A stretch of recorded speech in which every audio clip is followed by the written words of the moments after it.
التطور اللي تيلعب كرة الخطة تيلعب على مستوى اليقظة بعد المنتخب الوطني. يأتي عن طريق مدافع. إذا نتيجة التغيير تتوحد فريق بواسطة يوسف حجي وثابتة. يوسف حجي يسجل الهدف الثالث. كما قلت أخطاء كثيرة ديال اللاعبين الجزائريين. هناك احتجاج ديال اللاعبين الجزائريين بأن هناك تسلل، ولكن الهدف الثالث لفائدة المنتخب الوطني. الهدف الثالث اللي جاء عن طريق حملة جميلة قاد المنتخب الوطني، وكان ربما استفد بشكل كبير من الخطأ اللي كاين على مستوى الدفاع. كما قلت خلال بداية الشوط الثاني كانت 3 ديال الفرص. إذا الهدف الثالث بواسطة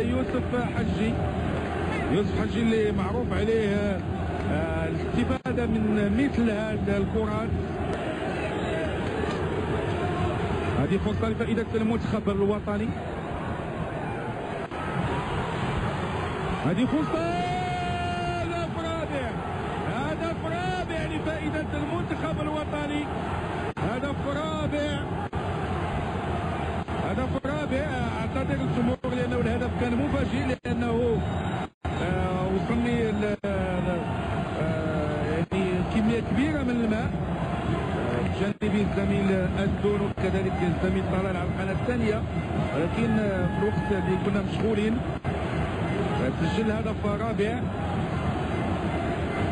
جميل هدف جميل ديال أسامة السعيدي اللي كيختم التألق ديالو. لاحظوا المراوغة، لاحظوا التقنيات العالية والهدف بين الأرجل ديال مبولحي 4-0. جميل هدف جميل ديال أسامة السعيدي اللي كيختم التألق ديالو. لاحظوا المراوغة، لاحظوا التقنيات العالية والهدف بين الأرجل ديال مبولحي 4-0.